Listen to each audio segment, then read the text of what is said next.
Michael, the franchise tag window has officially opened today. Teams will have until March 5th to decide whether or not they want to tag a player this offseason. We will have your top 5 offseason coaching hires that will hit this hour. We'll talk about a bunch of front office franchise tag free agency stuff with another former NFL GM, Randy Mueller, who's going to join us in a little bit as well. But where we're going to start this hour is, in addition to it being franchise tag and free agency season almost, it is lying season, yeah, which so everyone loves so much. So lie. This is your favorite time of year, obviously, I'm sure. We should have like a picture of Frank Pantangeli as the guy who, remember in Godfather 2 where he's in the front of the Senate subcommittee here, lies, all lies, when he's talking about what he told the FBI. That's what we're dealing with. Lies. Everybody's lying. And it's good.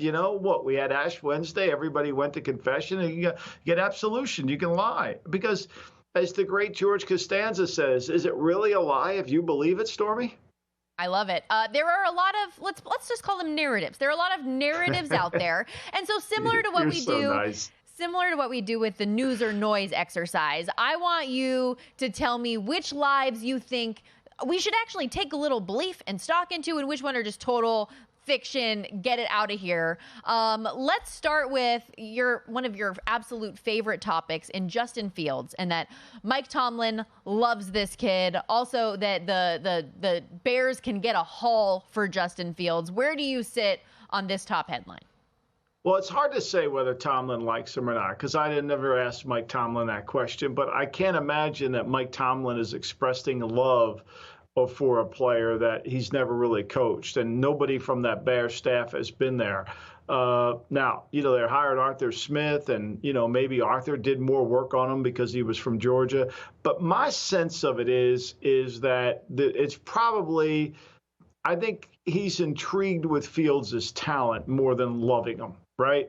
There's a difference, right? You can be intrigued and curious about whether he could succeed and see what he does, because there's times where when he's running around, it's like, wow, he's hard to defend.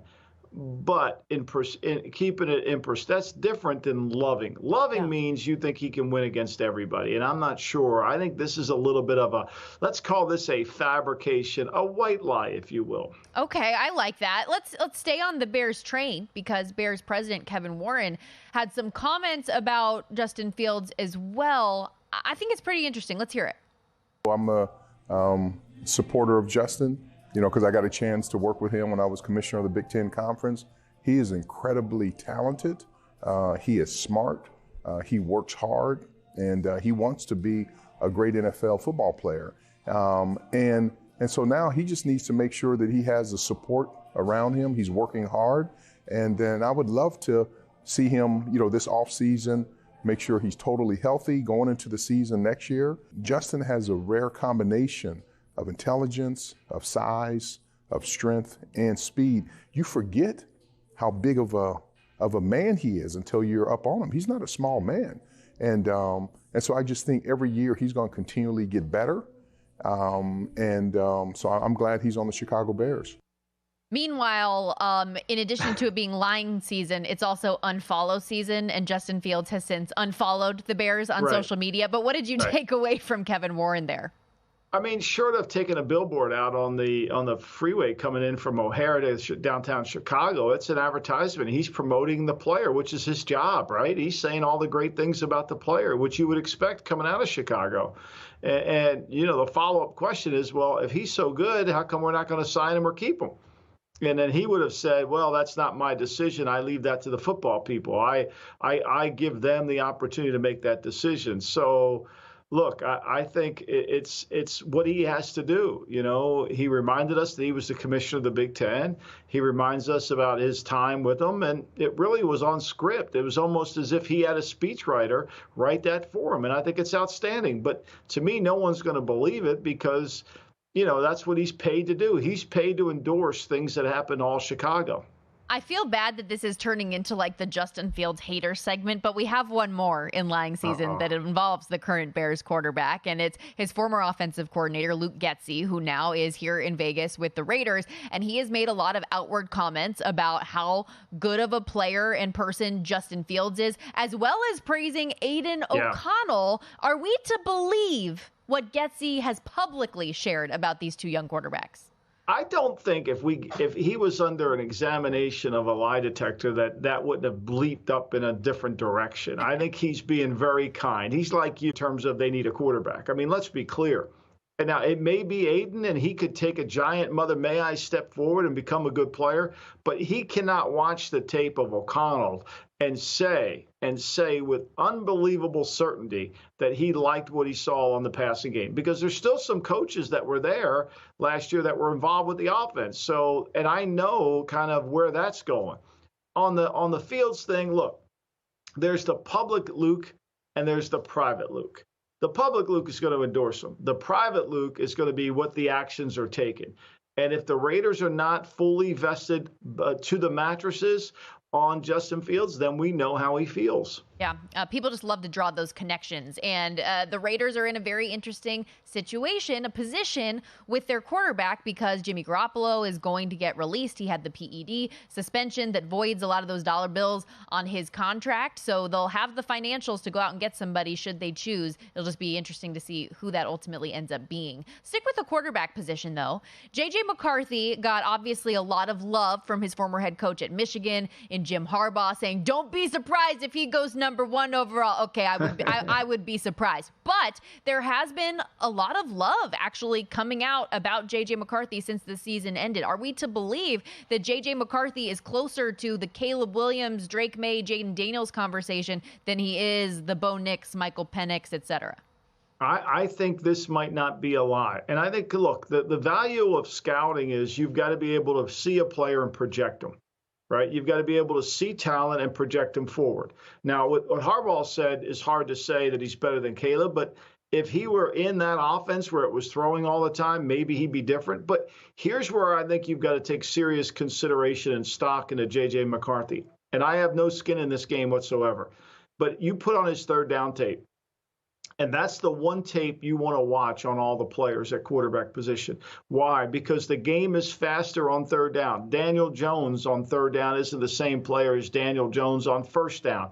Ryan Tannehill, it's the same thing. When the game becomes third down and things start moving around at a different speed, like we saw in the Super Bowl, all of a sudden you've got to make really good decisions. You've got to be quick-minded and quick-footed.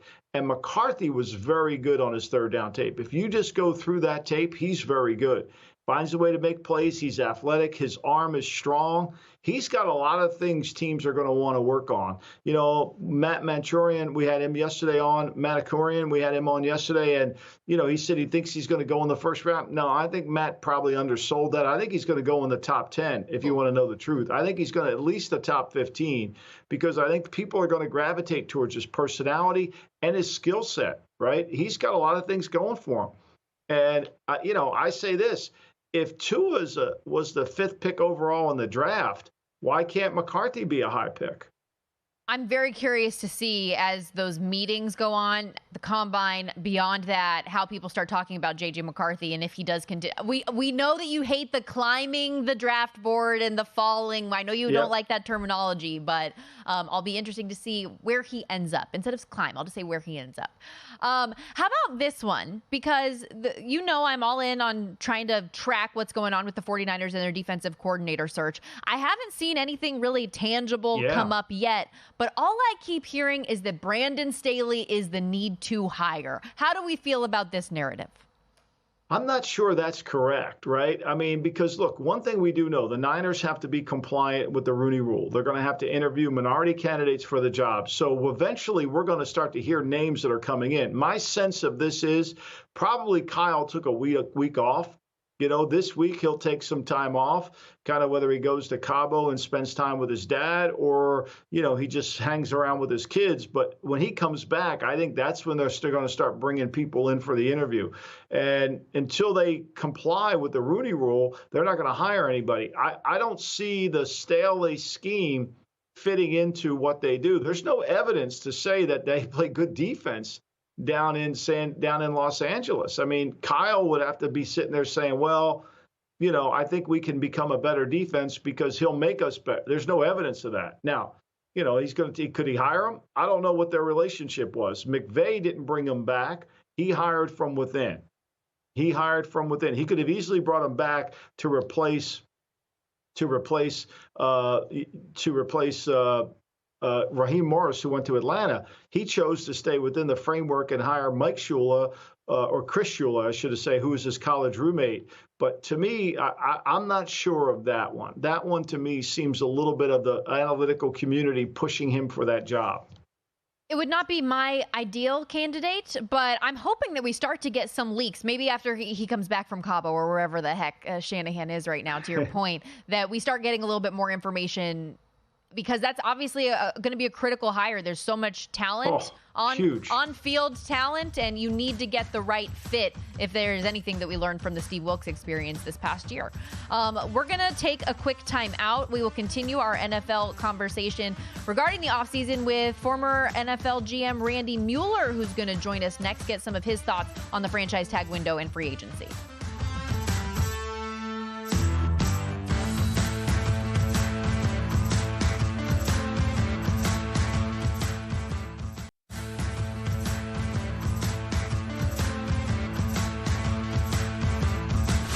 This is the Lombardi Line with former NFL executive Michael Lombardi. Now here is your host, Stormy Bonatoni, on VSiN, the Sports Betting Network. We know you've been busy with football, which is why our VSiN experts have just released our free NBA At the Break betting primer, getting you all caught up. You can get our free guide today and bet the NBA smarter with futures bets you can make right now, Eastern and Western Conference analysis, plus betting tips for the rest of the year. Visit vsin.com/guide to get your free copy today. That's vsin.com/guide. Now, even though we're caught up in this gap between the Super Bowl and the Combine, front offices are hard at work planning for ways to build up or maintain their current rosters. Nobody knows that better than you, Michael, and people that have sat in that seat, which includes our next guest who joins us here, Randy Mueller, former NFL GM and Executive of the Year winner, covers the league now as an analyst and writer for The Athletic. For you, Randy, with the franchise tag window opening, what's a day like today signal for former GMs and people that are sitting in that chair currently? Oh, I definitely think plans for 2024 have already been underway. But at this time, I think it officially kind of opens the window. I don't think many are tied up with the franchise tag decisions at this point. They've got, I believe it's 15 days to make those calls. They may have brought a few people in the loop to gather some more information, but I think the league year, for the most part, is in full swing already, and there's already, as Mike can tell you, behind the scenes communication going. So it's kind of fun. Yeah, it is fun, and teams are trying to get, like Miami, $50 million over the cap. I mean, do you think that, Miami, obviously they need Wilkins back. He was a huge part of what they do. Who do you think of these defensive linemen, which rarely make it to the market? Who do you think will make it to the market, Randy? Well, that's a tough one, because I see that being the strength of free agency, Mike, and I don't know how many of these guys are going to get tagged.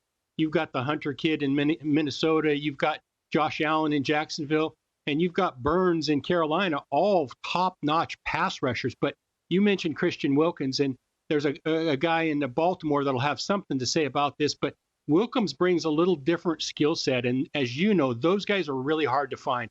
The guys that can play 5 technique and 3 technique and still are athletic enough to rush the passer somewhat inside, I think those are your hottest commodity to find. So I can't imagine a 300-pound plus guy not getting the tag, because, as you know, these guys are really hard to find. And we also know a lot of teams use the franchise tag as that placeholder to negotiate their long-term deal. Sometimes if they can't come to a deal, they end up getting franchise tagged and traded. I think of Devontae Adams in 2022. Are there any players that you think could be facing that situation this offseason that come to mind? Well, I think that's always the case, and you're right. But I do think that the numbers that are negotiated get a floor put on them when you do tag somebody. And that's the downside for a team to tag them. Let's just say it's a receiver, and I'm just throwing this number out there, and it's $23 million or whatever. That means they're going to start to negotiate. The other side is at that number. So it's crazy.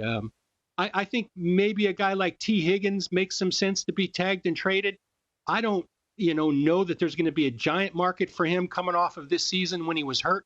I think speed always gets paid, as Mike can tell you, and I don't know that T. Higgins showed that he has that extra gear for somebody to throw a ton of money at him like Tyreek Hill got, or I don't know that that's going to happen. The other problem in Cincinnati is if you tag him, you've got to find a way to pay Jamar Chase at the end of this deal as well. So I don't know that you can pay two guys like that. So I think that's probably the spots to look are teams that are tagging somebody, but yet another deal that's coming up won't allow them to actually make a long-term deal with the T. Higgins.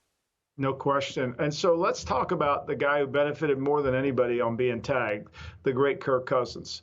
What would you do with Cousins here now? There's a report, and I don't know if it's true because we're in lying season, that the Vikings aren't willing to give him a fully guaranteed deal.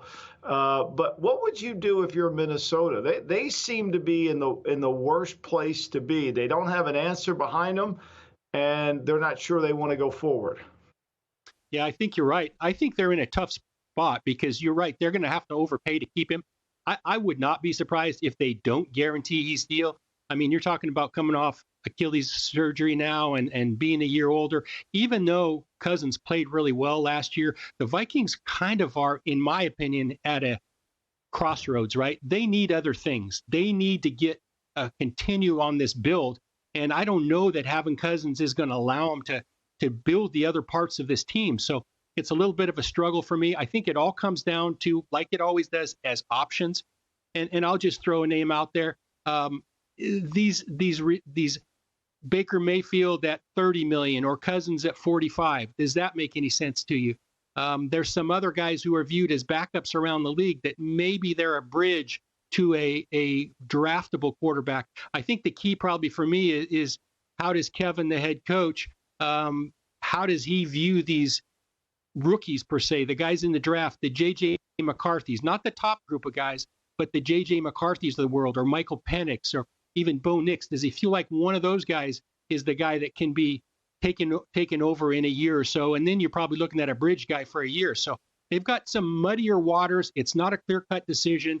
As we know, Kirk Cousins has played the business of football better than anybody.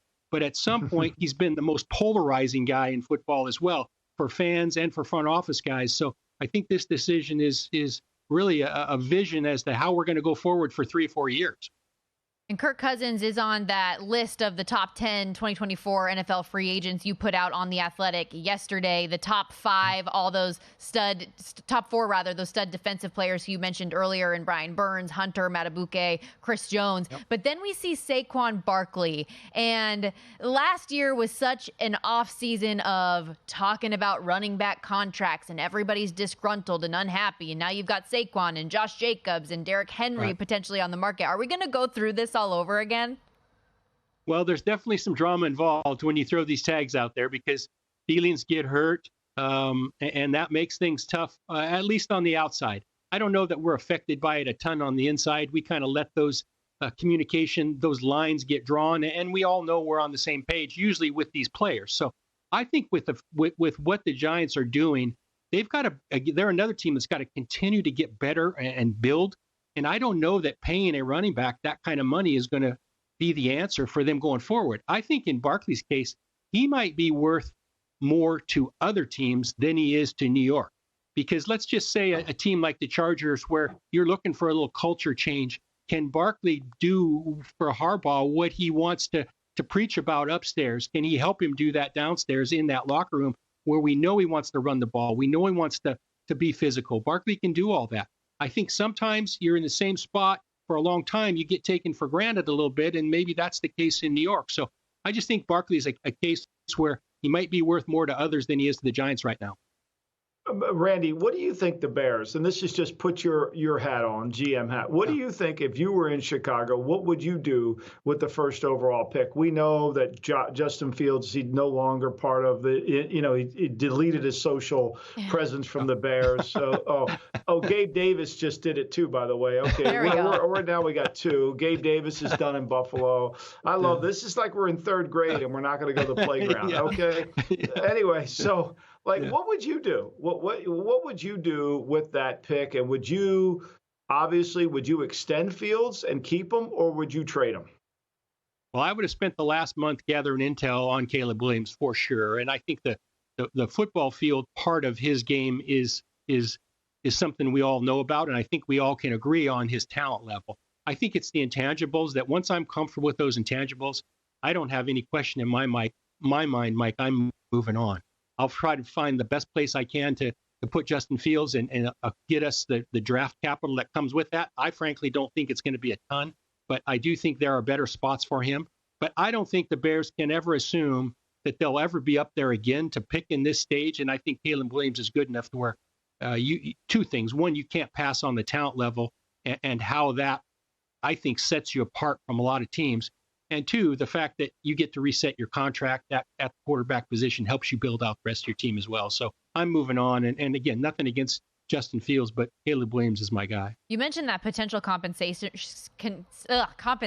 for Fields. Like, speaking of Lion season, who's feeding Schefter the thought that they can get a 1 for Justin Fields? Like, where is that coming from? Yeah, that's coming from Fantasy Island, I think, and I'm with Mike on that. It's completely craziness. But we know media at this time of the year, as much as any, they are serving an agenda. And I love Adam, we all do, but I'd be shocked if they got anything beyond maybe a second-round pick for Justin Fields. So I don't see a first-round pick coming. Never hurts to put that word out there. It's all part of, like Mike said, the line, the misinformation season. It's definitely here, and nobody uses it more than the top media guys because they have to butter their bread on both sides. I get it.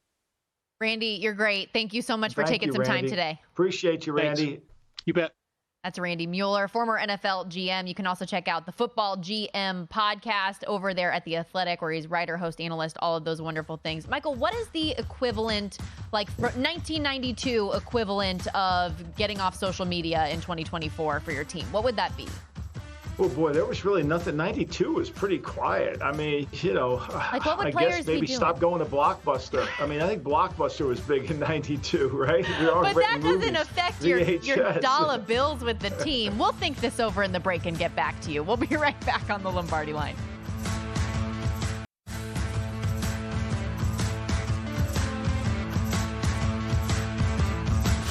This is the Lombardi Line with former NFL executive Michael Lombardi. Now here is your host, Stormy Bonatoni, on VSiN, the Sports Betting Network. If you're looking for a betting edge on college basketball, the VSiN experts have you covered. Become a VSiN Pro subscriber today. You'll get our daily best bet emails, 24/7 video access, the upcoming college hoops betting guide with bracket breakdowns, plus full access to everything we do at VSiN.com, including our exclusive betting splits on every game. VSiN.com/pro is where you can go to subscribe today. That's VSIN.com/pro. Join in the conversation with us on the Lombardi Line if you can on X at Lombardi NFL, at Storm Bonantoni, at VSiN Live, because I'm trying to get some answers as to what the 90s equivalent is to a professional athlete unfollowing his team on social media or scrubbing the team. We know Kyler Murray did it, Deebo Samuel at one point. Now Justin Fields is unfollowing the Bears. Like, what was it? Do you just go radio silent back in the day, Michael, with the Nokia phone? You just set it down and say, I'm not answering the phone anymore? I think in 92, we didn't even have cell phones, right? So I think it was like, this number has been disconnected is what you would have heard, It's like, okay, where did he go? Call his mama. Go to the notebooks. We got to go to the notebooks, right? And go through the notebooks and find his home phone number from his college scouting report. Okay, here's his home number. Call that number and see if we can get him. You laugh. Those notebooks, I mean, we didn't stop using notebooks. I left the Raiders in 06, 07. We were still using notebooks. I mean, literally, Al Davis wanted to come in and read the reports out of the notebooks. And so, I mean, that's kind of what you'd have to do. And you would just call the guy on the phone and then, this number's been disconnected. Okay, call Mama. Because one thing, Mama knows where he lives. Mama knows what's going on. Mom's going to track him down and get that information. Yeah. Our wonderful producer, Elliot Bowman, was funny. He's like, when I think of 90s and that kind of stuff, I just think of Barry Sanders retiring via impersonal fax to the Lions. Yeah. I could see that too, right? The other thing is with this, it's funny. the ringing of the fax. Oh, we're getting a fax, and everybody would run to the fax machine. Like all of a sudden we're getting a present, and sometimes it couldn't be good news. You would hear that ring. Of course, remember that ring, I think it was in mid-'90s. That's when AOL started, and you would have to dial up to get internet connection. Oh, man. You're too young to remember that. No. Don't bring me back to dial-up, because that noise is just like permanently ingrained in my brain. Yeah, I know. And then we made it. We got in. Oh, we're in. Okay, good. Now we got in. All right, here we go. Mom, can you get off the phone? I'm trying to get on the internet here. All that stuff. So, anyways, somebody who probably did negotiate like that back in the day, going radio silent, Jim Harbaugh, who you have put on your list as your number one of your top 5 off-season coaching hires. We're going to go through the list 1 through 5, but we might as well start at the top, where you think Jim Harbaugh was the best get for any team, and he goes to the LA Chargers. Why? Well, because they need toughness. They need mental and physical toughness, and they need an identity, right? They never really have had an identity for a while. They've always tried to hire coaches and kind of gone the different route. I mean, Marty Schottenheimer, probably, Norv Turner, they had a little bit of an identity there, but this is the first time that they've hired somebody who could kind of handle the LA market, if you will, right? I mean, he's a big name. He could probably get a table over at Craig's in West Hollywood immediately, right? They know who Jim Harbaugh is. So I think it's huge. I think he gives them toughness, physicality, everything that they didn't have with Staley. Now, I think it's going to be a work in progress. The offensive staff is fascinating to me. He hired Mark Trestman, who was his quarterback coach, who was his first coordinator when he became a coach at the Raiders. He's got Roman in there, who Roman might have the title of coordinator, but then they've got Trestman for the passing game, Marcus Brady for the passing game.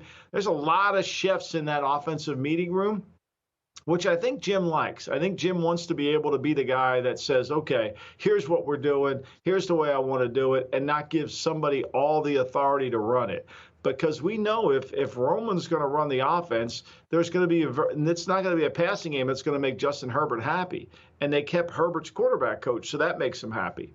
Yeah, and for a franchise that has a lot of on-paper talent but hasn't had that translate to winning, I think his proven track record of turning around teams and organizations that have been struggling in recent history is important. This is a Chargers team coming off a 5-12 season. We'll see if Jim can do with them what he did for the 49ers and for Stanford and San Diego and Michigan, everywhere that he has been since. Let's go to number 2 on your list, in the Big D, where that defense will now fall under Mike Zimmer. Your number 2 hire this offseason is Zimmer replacing Dan Quinn in Dallas. Well, I mean, I think, look, Dan Quinn's a really good coach, and he kind of has his own way. And I think if you read some of the commentary that's come out about what happened there, Dan kind of was player's coach, player friendly. Zimmer is tough. Zimmer gives them some toughness. He'll give them soundness in the run game, something they haven't had. I think Dan was always trying to rob Peter to pay Paul, trying to move things around. Zimmer's a tough guy. He'll give them toughness, and then on third down, he'll give the offense a lot of problems. And I don't think Mike's lost his love of the game or lost his zip of the game. I think it's still going to be strong. He hired Paul Gunther to be his run game coordinator. Those two were in Minnesota. They were in Cincinnati together. So the scheme will fit the system. They'll get Parsons in a lot of different spots. I like this hire a lot because I think he's going to hold the players accountable in his unique style. Now, will that work? We saw with Vic Fangio, they didn't like it down in Miami. Well, I think they're going to have to like it in Dallas. Yeah, and I think about this Dallas Cowboys team and how early on in the season they come across as those bullies and those thumpers on defense, and they did have that physicality, but then it just slowly starts to go away, especially in the postseason where you want that to ramp up. That's when it was all but eliminated, and even Micah Parsons was talking about that Green Bay game where they just showed up tired. I think Zimmer will be important for them most in those critical games in the playoffs. Now, you mentioned Vic Fangio. He just happens to be number 3 on your list as he leaves Miami and heads out to Philly. Well, again, I think they need accountability on defense in Philadelphia. I think they need somebody who's going to command the room. And I think Vic will do that. Plus, Vic has had a working relationship with Nick Sirianni. He was helping him as a consultant. They're going to get sound.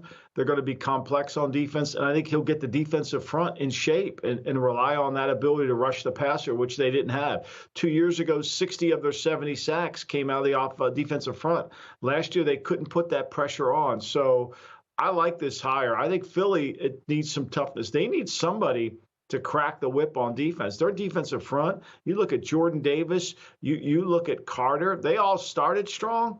But by the middle of the year, they were not the same defense at all. They were slow and they couldn't cover. I think Vic will change that. And Miami's defense under Fangio improved from 18th in yards allowed to 10th. And despite all the injuries that they had on that side of the ball, they were one of the best defensive teams in the league the back half of the season. Pete Carroll is out in Seattle, but you like his replacement coming over from the Ravens and Mike Macdonald. You know, I do. I really I don't know Mike Macdonald, but I've watched him. I've read a lot about him, and I think he's got the right demeanor to change the tenor a little bit. I think if they would have gone with somebody else along the Pete Carroll way, it would not have meant any change. And I think Macdonald's a very curious coach. I think he understands what it takes to be good defensively today with multiplicity, but still have the ability to be sound fundamentally. Take a little bit of that Baltimore program, give them some toughness, and then try to get home field advantage back, right? They give up 170-some yards rushing to the Steelers. I think Macdonald proved that he can get better he can get the players to improve. Clowney had one of his best years for him. Van Noy comes off the Pat McAfee show and has a really good season. So I like this hire a lot. I have a lot of hopes for Macdonald to be a really good coach. I think the staff will be young. I think hiring Leslie Frazier gives him a calming voice, a veteran presence that he needed, and I think that'll help him. I like Seattle's talent more than I like the way they played last year. I thought they underachieved Seattle. I really did. They should not have been as bad defensively as they ended up playing. Now, number 5, I did not expect. We're doing a little NFL college football crossover here. Wink Martindale no longer with the Giants. He's the defensive coordinator at Michigan as Jesse Minter follows Harbaugh to Los Angeles. And you really like that for the Wolverines. Well, I think, look, trust me, Ryan Day doesn't like it because he's going to get blitzed from all different places and he's not going to be able to handle it. Wink can do a great job of attacking the protections. And in college football, it's all about attacking the protections. They don't have enough protections. So I think this is a really good hire. I almost put Nick Saban here on ESPN because I think we need his instructions. I think we need his voice, his expertise, his wisdom, right? I almost put him on this list, but I wasn't sure that the great producer, Mr. Elliott, would have allowed that. But I think Martindale's a great hire for them. Yeah, Elliott's a tough grader, that's for sure. I know he is. I know. And so I feel like I'm back at the military academy getting graded by the general here. But the thing about Martindale is I think he'll be able to relate to the players, even though he's an older coach. I think they'll embrace playing for him. And, I know him really well. I like him, and I think it fits. And I think the Moore guy, Sharon Moore, is really a good coach. I think he's humble. What I loved about him was how humble he was, and he's willing to take somebody with the vast experience to help him out. Michael, because I am your accountability partner, because he did not make this list, don't know how much stock I can take in your hype of Arthur Smith being hired for the Steelers anymore, though. I will leave it at that. He was 7. He would have been. Okay. If I had gone to 10, he'd have made the top 10. I was going to say, you're putting Saban on there before Arthur Smith. I'm not sure how much I can trust your opinion on that hire anymore. We'll be right back.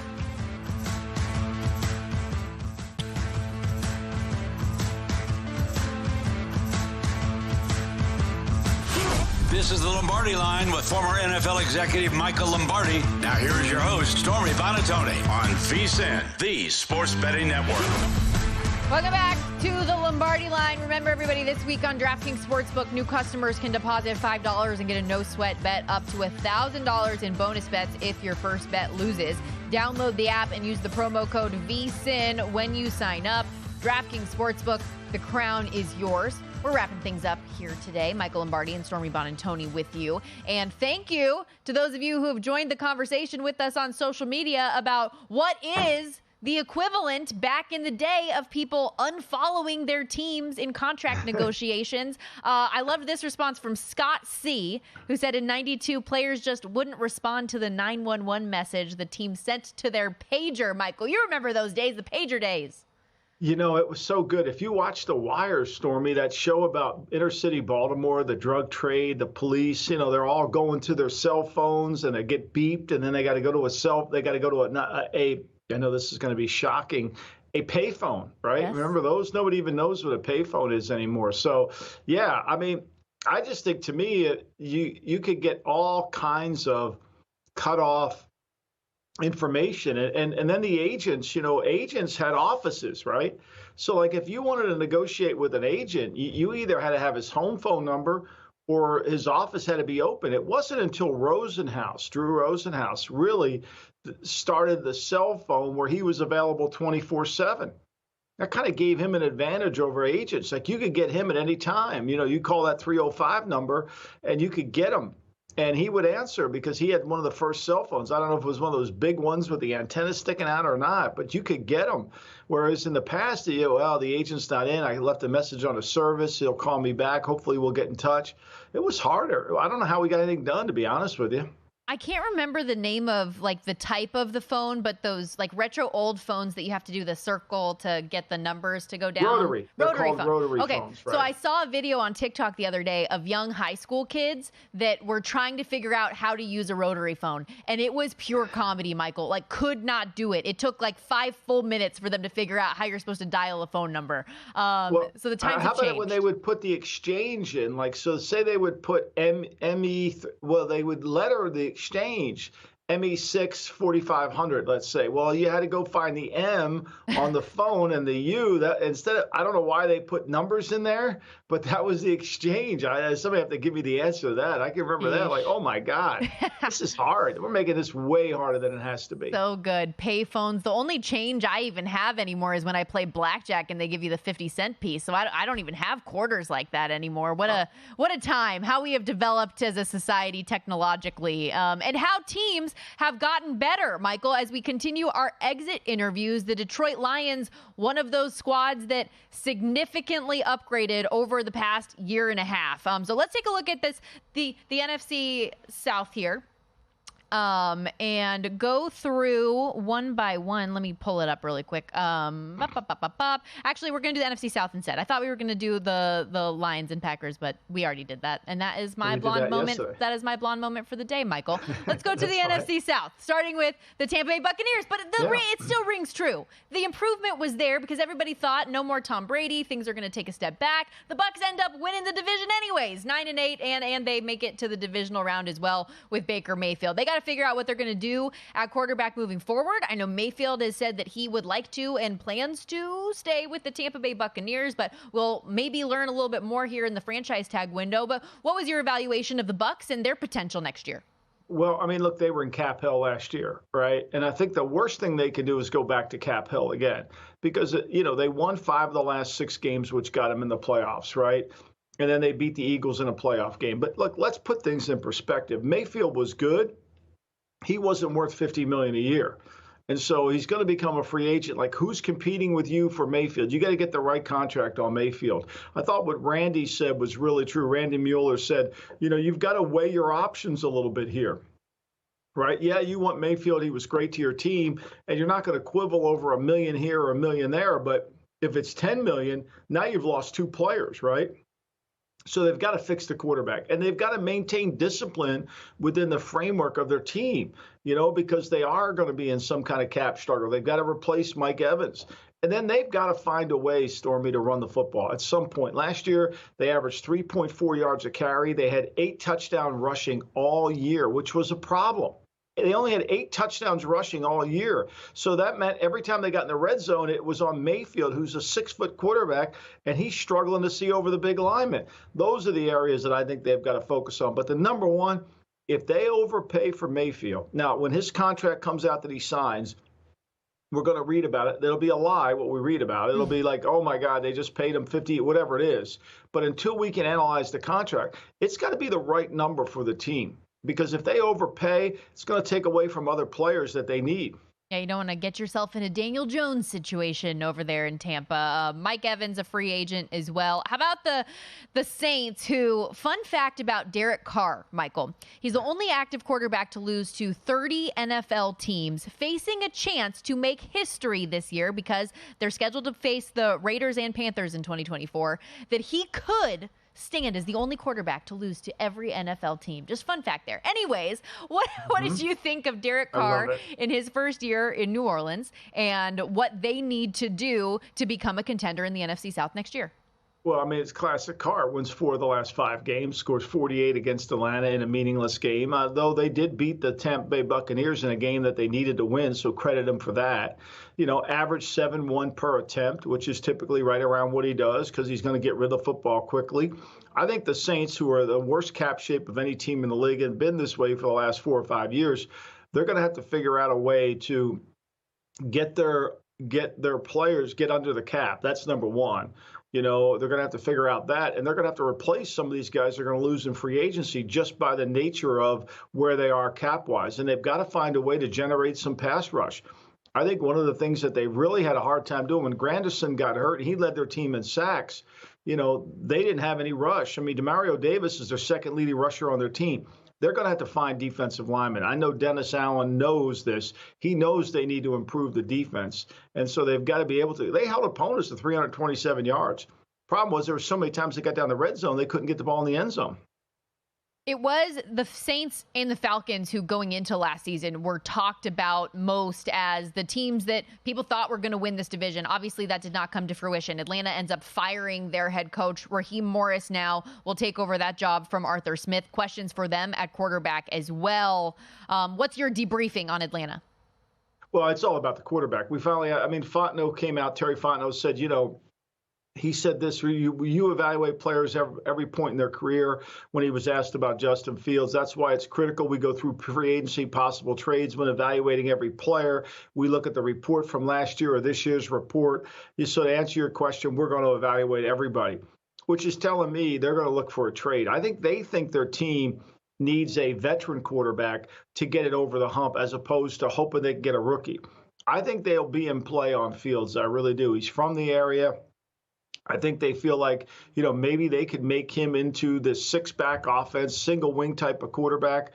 But finally, after a year of trying to kid themselves with Desmond Ridder, they've now, Fontenot, who was there last year, finally admits they need a quarterback.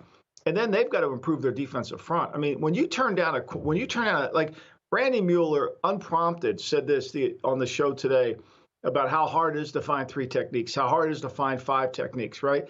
I mean, think about this. This front office took a running back, albeit a good one, over a 3 technique who could dominate a game.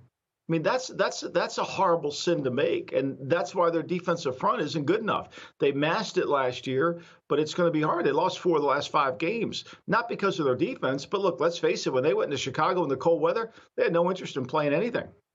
And to your point previously about Fields, I think Atlanta would be the perfect landing spot for him. That's the team that I continue to come back to. Like, sometimes a change would do you good. I think with the weapons that he'd have around him, take some of that pressure off, utilize his legs a little bit more. I would love that. Last one here, the Carolina Panthers, a lot more negative than positive to say, coming off a 2-15 season, but a new head coach, new regime. David Tepper maybe trying to take his hands off a little bit. Is there any reason for optimism in Carolina?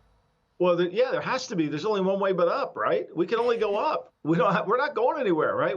We can't go any lower than we were last year, you know. And we won 2 games, and we were in some games, had chances, but you got to feel like, okay, great, you know, this we're going up. We can only go up. So I think that's the selling point. If you're Dave Canales, you're saying, look, we're going to get better. We're going to coach harder. We're going to get everybody on a line, not on the same page, but everybody aligned to reach the goals that we want to reach. And I think that's doable. Now, you know, you and I both felt like they weren't that bad 2 years ago, coming off a year they could run the football. They were playing better defense, but it all went to hell last year. It's got to get better, Stormy. It's got to. And hopefully they can cash a few more tickets for us, too. If you were betting the Panthers, you went 5-11, not much better than what their actual record was. Dave Canales, by the way, 20-1 for Coach of the Year this coming season. Michael, great show today. We'll see you tomorrow. Thank you, Stormy.